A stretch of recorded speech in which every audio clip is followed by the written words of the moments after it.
एक मस्जिद खो चुके हैं, हम एक मस्जिद खो चुके हैं, दूसरी मस्जिद नहीं खोएंगे। आपको इस बात का खौफ है? हम ये नहीं, मैं इस हथकंडों को, दिल फरेब बातों को मानने को तैयार नहीं हूं।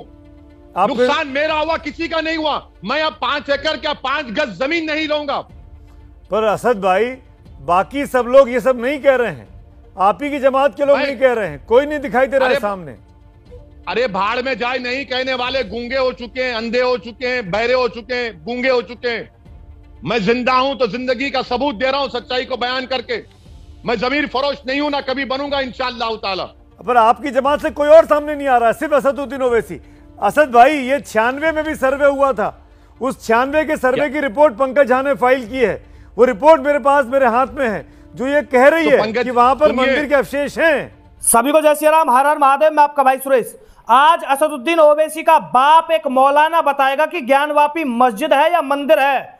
जरा सुनिए एक बार, क्योंकि ओवैसी ज्यादा फुदक रहा है। सिर्फ ओवैसी को ही ज्यादा खुजली मची हुई है, ओवैसी के बवासीर हो रखा है इस टाइम। वो ज्यादा फुदक रहा है कि नहीं, हम मस्जिद नहीं देंगे। अरे तू क्या, तेरा बाप भी देगा। तू नहीं, तेरा बाप भी देगा। और मौलाना ने क्लियर बोला है कि वो मस्जिद नहीं है, वो मंदिर है। और एक बार सुनिए दोस्तों, मैं सुनाना चाहता हूं, और वो भी सुन लीजिए।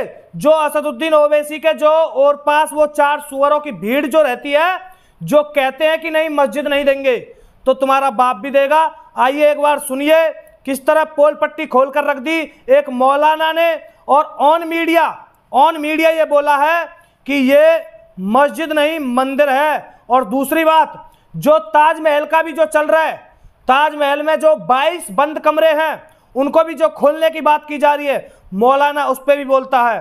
जरा दोस्तों एक बार सुनिए, और ये ओवैसी भी कान खोलकर जरा इस मौलाना को सुनने की हिम्मत रखे।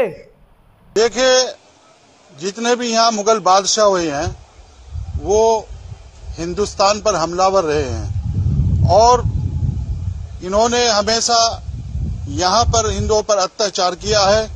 औरंगजेब ने सबसे ज्यादा सनातन धर्म मानने वालों के खिलाफ जो है वो बहुत षड्यंत्र रचे हैं। तलवार के बल पर बहुत सारे सनातन धर्म के मानने वालों को इस्लाम धर्म कबूल करवाया, और मंदिरें तोड़कर वहां पर मस्जिद बनाई गई है। औरंगजेब ने सबसे ज्यादा जुल्म किया, और अकबर बादशाह ने और बाबर ने। जैसे कि आप बता रहे कि जो है अयोध्या के अंदर भी, ताजमहल के अंदर भी जो है हिंदुओं की आस्था है, उनके धार्मिक स्थल है, तो क्या कहेंगे? हाँ, ये बिल्कुल सही है। देखिए, वहाँ ताजमहल में जो कमरे बंद हैं वो अब तक क्यों नहीं खोले गए, तो शक के दायरे में आ रहे हैं। और ज्ञानवापी मंदिर थी वहाँ पर, आज वहाँ मस्जिद है। तो औरंगजेब ने वहाँ पर जो है मंदिरें तोड़ करके मस्जिदें बनाई गई थी, ये बात बिल्कुल सच है। और जब कोर्ट का मामला चल रहा है तो कोर्ट की बात को भी स्वीकार करनी चाहिए कट्टरपंथी सोच रखने वाले इंसानों को। लेकिन कोर्ट का फैसला नहीं मान रहे, वहाँ जांच नहीं होने दे रहे, क्या कहेंगे इसको?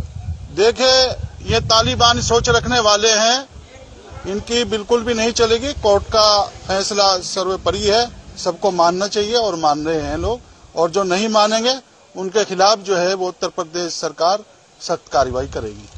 तो वैसे अभी तूने सुना अपने बाप मौलाना को, तेरा बाप मौलाना क्लियर बोल रहा है कि जो औरंगजेब था उसने वहां पर जो मंदिर था, मंदिर को हटाकर मस्जिद बनाया, और उसने सनातन धर्म को मानने वालों के धर्म परिवर्तन कराए, उनको मुसलमान बनाया।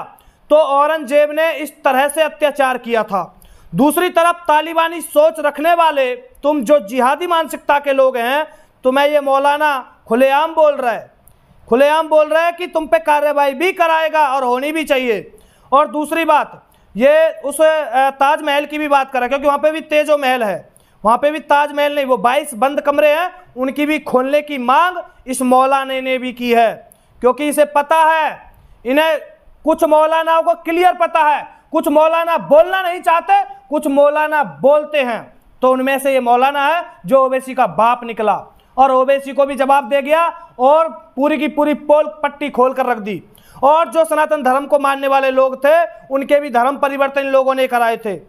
तो सबसे बड़ी बात यह है कि जो आज ज्ञानवापी मस्जिद बना रखी है, वहां पर मंदिर था, और वहां पर अब शिवलिंग भी पाई गई है। तो ओवैसी कहता है कि हमने बाबरी मस्जिद खोदी है, और हम और मस्जिद नहीं खोएंगे। तो ओवैसी कान खोलकर सुन ले, तू क्या तेरा बाप भी मंदिर को देकर ही रहेगा, मंदिर तो हम लेकर रहेंगे और कोर्ट का फैसला आते ही तेरे बाप पे भी ना रुके फिर, समझ गया ओवैसी। और तेरा कुछ ज़्यादा ही बवासीर की बीमारी है या एड्स वगैरह कुछ हो रहा है तो जाके भाई अपना इलाज करवा ले, गुप्त रोगी है तू मेरे हिसाब से, अपना इलाज करवा ले, ठीक है, या का इलाज करवा, कुछ ज़्यादा ही खुजली मची हुई है ना तेरा, तो इसका इलाज करवा। और जो इसके 4 सुअर जो और पास खड़े रहते हैं वो भी अपने बाप को, मौलाना को सुन लो क्या बोल गया तुम्हारा बाप मौलाना, समझ गए ना। खैर जानते तो तुम भी हो, क्योंकि तुम्हारा भी डीएनए चेक कराया जाएगा ना तो तुम भी हिंदू ही निकलोगे, इसमें कोई शक नहीं है।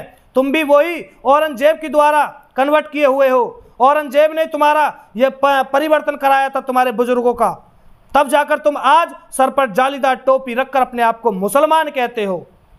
तो मेरे भाइयों सबसे बड़ी बात यह है कि ज्ञानवापी मंदिर लेकर रहेंगे और लेकर रहेंगे, कोर्ट का फैसला आते ही लेकर रहेंगे, क्योंकि वहां पर मंदिर था, कोई मस्जिद नहीं थी। और ये ज्यादातर ओवैसी ही चिल्ला रहा है और कोई चिल्ला भी नहीं रहा। ओवैसी का छोटा भाई वो वहां पर जाता है औरंगजेब की मजार पर, वहां पर चद्दर चढ़ाता है, फूल गेरता है।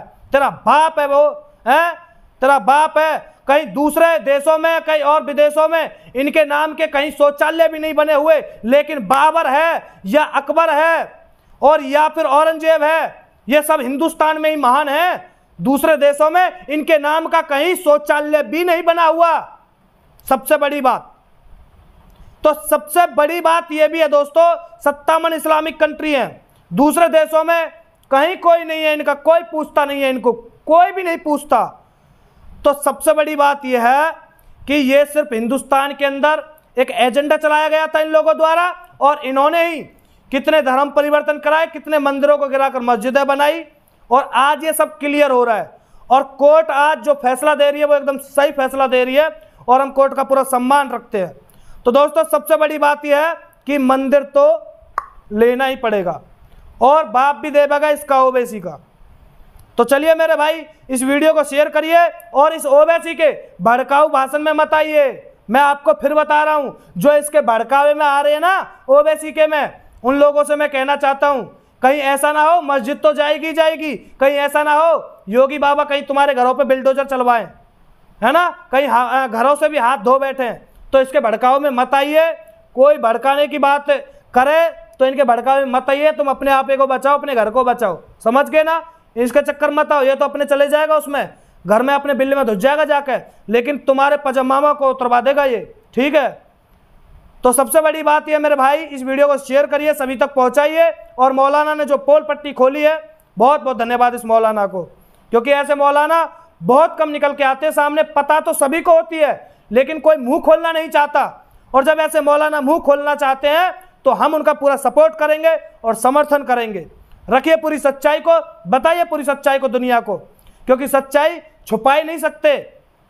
और ये कब तक छुपाओगे बे ओवैसी, कब तक छुपाओगे, कब तक ये 4 सुअरों के बीच में गड़गड़ा के तुम इस सच्चाई को छुपाओगे, लेकिन छुपाने नहीं देंगे।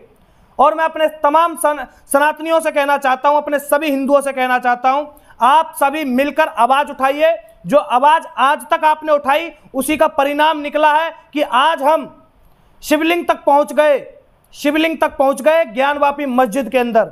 ये आप ही की आवाज की ताकत है दोस्तों, आपकी आवाज की। और आप एकता रखिए, एक बनकर रहिए, एकता में ही ताकत है, क्योंकि इनको जवाब देना बहुत जरूरी है।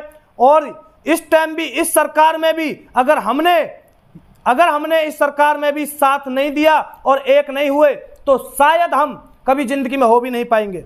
लेकिन सबसे बड़ी बात यह है कि आज कहीं ना कहीं एकता देखने को मिलती है और आज एकता नजर आती है।